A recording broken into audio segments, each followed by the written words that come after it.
guys, it's Carson from Hardfail Yugi here. Today I'm bringing you guys a Fluffal deck profile. Fluffal is one of my favorite decks to run, as some of you guys may know. It's not super competitive, but it is pretty cheap and it's really fun to run. So I'm going to show you guys how I built my deck. And yeah, so let's get into it. So kicking us off, we're going to be playing 3 Fluffal Dog. It allows you to search really any Fluffal or Edge Imp Sabers from your deck, which is really good because, I mean, if you need to make a fusion, you don't have one of the cards, you can just search it out of the deck, or you can search one of your extenders. So super strong. You always want to draw into it first turn. Like, it's super good. Next up, I play 3 Fluffal Penguin. During your main phase, when that card is face up on the field, you can special summon a card other than a Fluffal Penguin from your hand. When it's used as fusion material, you can draw 2, discard 1, so it's even a plus, when you fusion, so that's really good. Going into the 2 ofs, you want to play 2 Fluffal Dolphin. Sometimes, if it comes up and you pull both of these in your first hand, you can play Fluffal Penguin first, and then Fluffal Dolphin on top as a special summon, and then you can get out like a Toad or something. But that's super consistent, and it puts you can target a toy vendor in your graveyard and you can set it, and then if it's used as fusion material, you can shuffle a polymerization into the deck. So super good. And then you go into Fluffal Bear. It pulls out a toy vendor from your deck. Toy vendor is like your main search card, and you always want to have a toy vendor. You always want to be sacrificing toy vendor. It's just such a good card. Fluffal Wings goes into Fluffal Bear, because you get a plus off this card, and I'll show you guys that in a combo later on.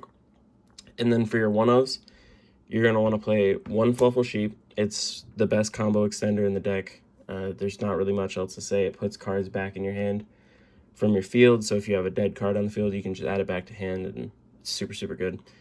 Fluffal Cat. I only play 1 Fluffal Cat because it doesn't come up too often, but basically when it's sent to the graveyard as fusion material, you can bring back the polymerization you used.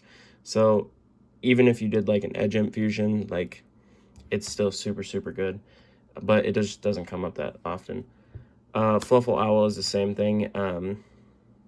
You can bring polymerization out from your deck. Like I said, it's really good for this deck, but you don't want to run more than that because, you only have 3 polymerizations to use. And then kicking us off with the Edge Imp monsters, we are going to play 1 Edge Imp Sabers. There's no really need to run more than that because, it reoccurs itself. 3 Edge Imp Chains. So basically, when this card is sent to the graveyard, you can bring out a Frightfur card from your deck, which is super strong because there's some Frightfur spells that you can bring out, and yeah, it's just super strong. It's a great combo extender. Then you have Edge Imp Scythe. This is what makes the deck really good at going second because, if you're going second, your opponent, brings out their big boss monster, but it can be destroyed, or, you just want to destroy that key part of their combo piece, you can fusion summon from your hand. You reveal that card, and then you can use fusion material from your hand and bring out your Cruel Whale or something like that. And then as far as hand traps go, it is going to be 3 Ash Blossom, nothing too crazy. I like to keep it simple. Another good hand trap you could use in this format at least is Ghost Bell. You can replace the Ash Blossom with Ghost Bell, and I think Ghost Bell is actually a little bit cheaper. But I choose to run Ash Blossom just because it comes up more for me. And then kicking off into the spells, we're going to run 3 Polymerization. That's just your main fusion card. That's what you need to make all of your Fluffal fusions. So, it's pretty simple. Toy Vendor, that's your main card. So if you discard 1 card, you can draw. If you draw into a Fluffal, you can special summon it or not. It's up to you.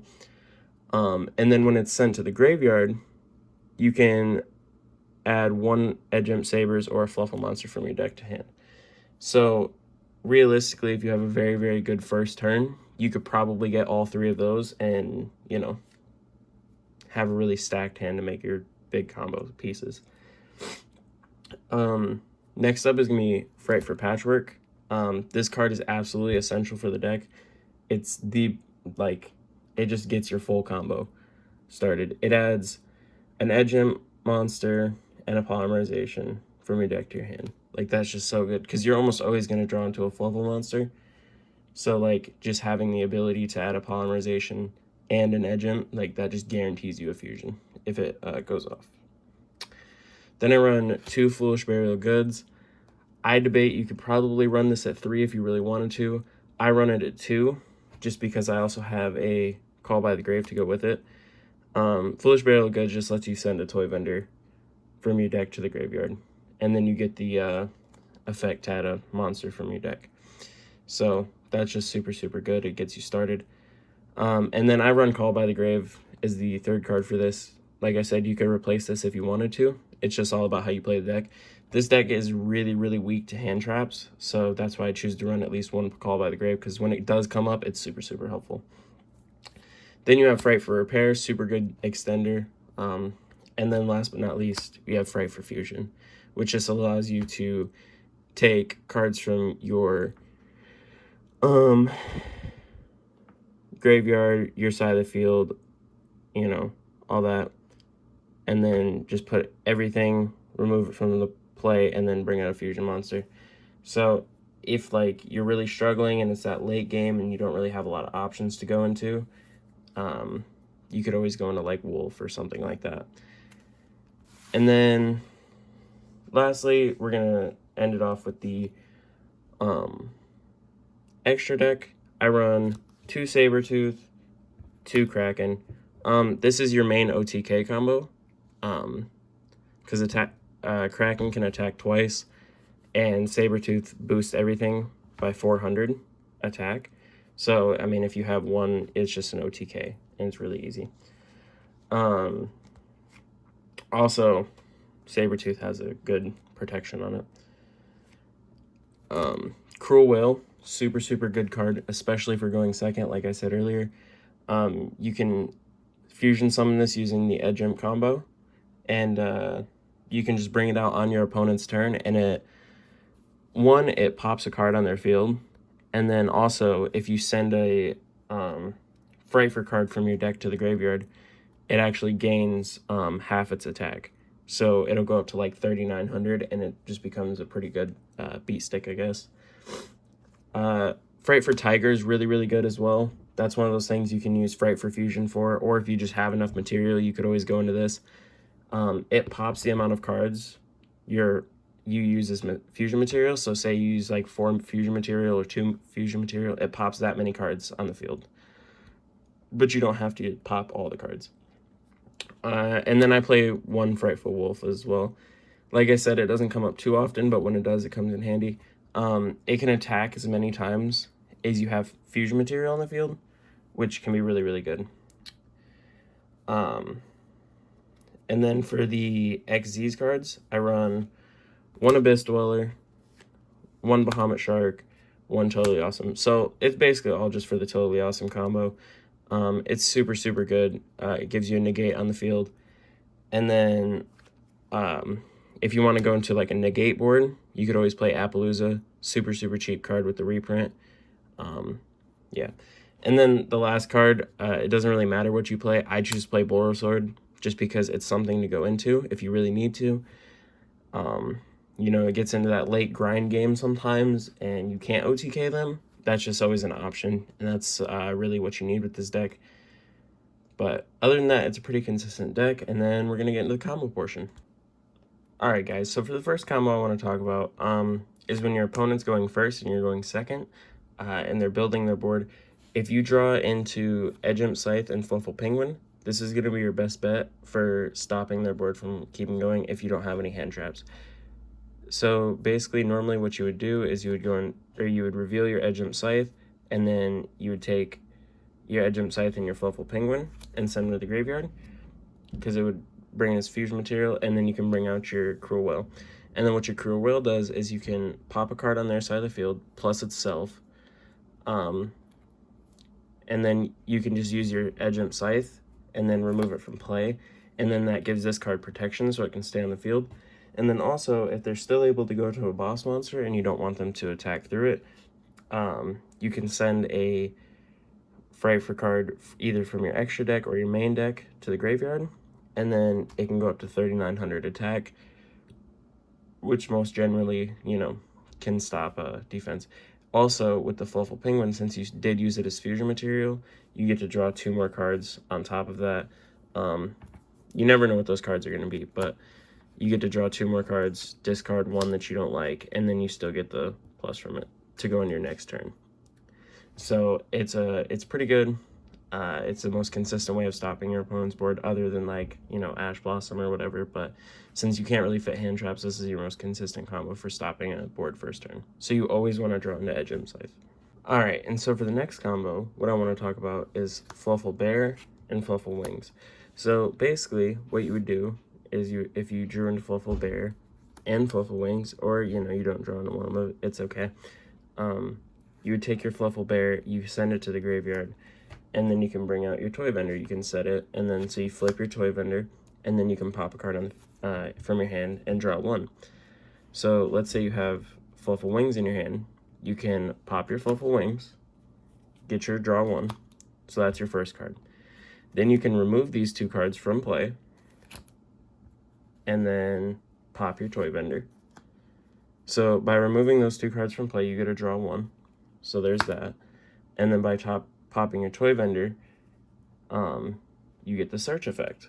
So then you get to search out any cards you want, and then so yeah, it's almost it's basically just a +1 most of the time. But yeah, it's a really consistent way to get cards in your hand, and it doesn't cost too much. But yeah, that's your main draw combo, so that way you can go into other things, because most generally these aren't like your combo pieces that you want to like fusion off. This is just for your draw combos, so you can get all your other cards that you need. So yeah. Alright, and then so for the last combo piece of the video, I'm just going to go in how to build your OTK board. So what I most generally do, all you need is a Fluffal monster, an Edge monster, and a polymerization.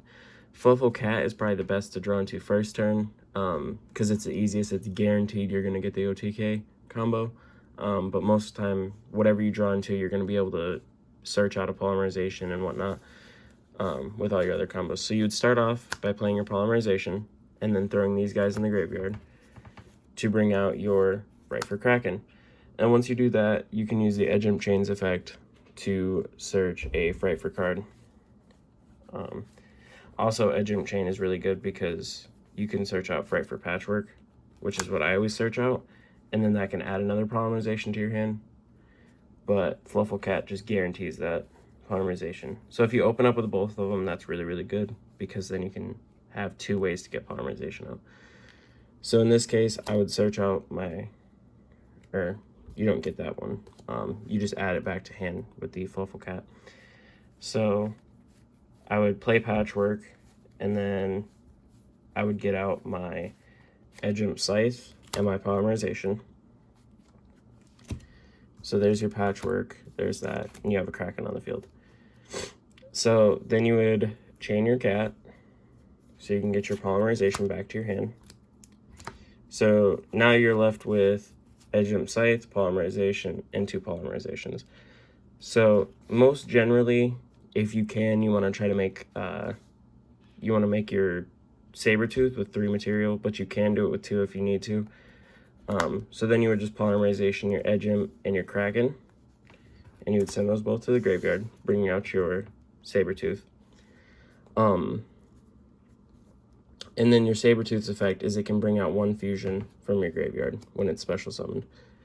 So that's what you're going to want to do. And then this right here is already an OTK, just as it is. If they have a clear board, and it's an OTK. But one little like tech you can do with this deck, before you fusion summon with your Kraken, since this is before you fusion summon your Sabertooth, Kraken is a soft once per turn, so you can use his effect to pop a card on their side of the field, and then you can fusion summon, bring him back, pop another card, and then you can just attack. You can't attack directly the turn you use it, but I mean, if you need to clear a board, that's like your most efficient way, so that's kind of like a tech for clearing boards as well. But yeah, I hope you guys really enjoyed. And then if you guys want to see a future video of me going more in depth about like every combo you can do with this deck, just drop some comments in the below and let me know. As always, like, subscribe, share with your friends, and I'll see you guys in the next video.